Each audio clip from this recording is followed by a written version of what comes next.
Rorik was a Norse like us, but there the similarities ended. He was without honour and had tried to capture us in his port. He then pursued us as we left to make the journey east. He was desperate to defeat us. The Allfather would not let such a man defeat us. Håkon laughed. No one would dare to say that, Jarl Dragonheart, but it may be prudent to avoid returning there. Rorik rules, and at the very least we would be cheated. Why go there anyway? We all looked at Aidan. The young Hibernian was something of a Galdraman. When he spoke, he was worth listening to. He read well and had spent every spare moment when we were in Constantinopolis examining objects and books in the many libraries there. My warriors had spent their time drinking and wenching.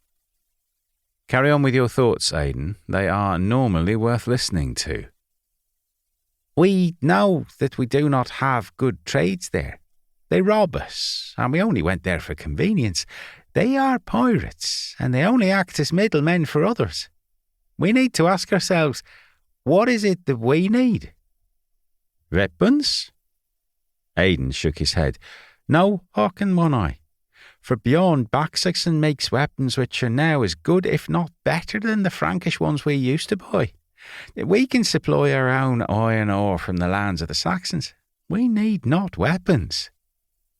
He was right. We need pots for cooking. We know that they make good ones in the land of the Franks and the Al-Andalus. Aidan nodded and looked at Josephus.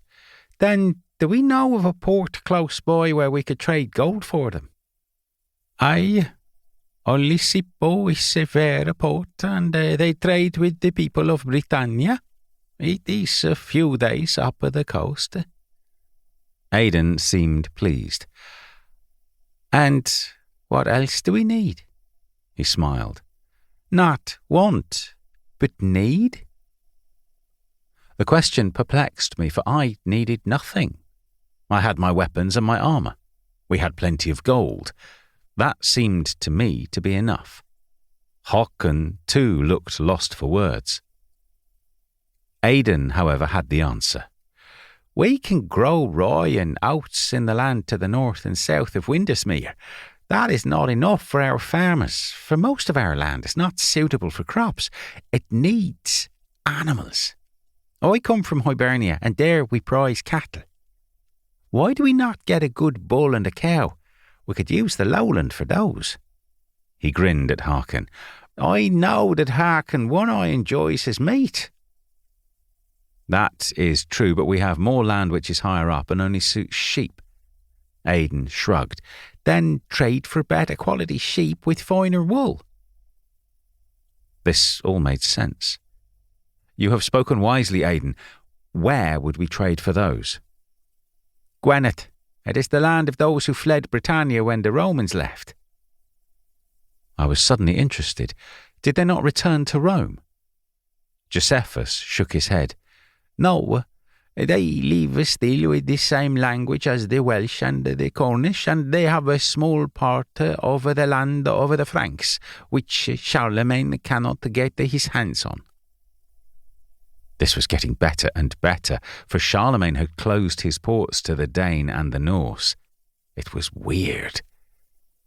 And what would we trade with them? Gold? No, Jarl. The spices.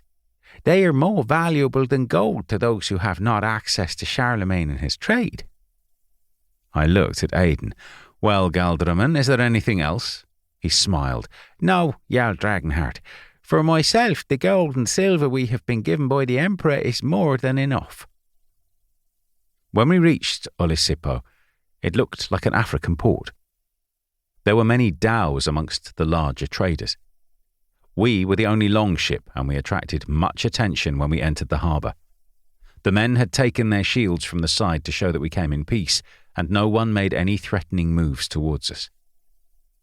Had we seen this city first, it would have seemed exotic, but we had visited the most exotic city on earth, and it just seemed interesting.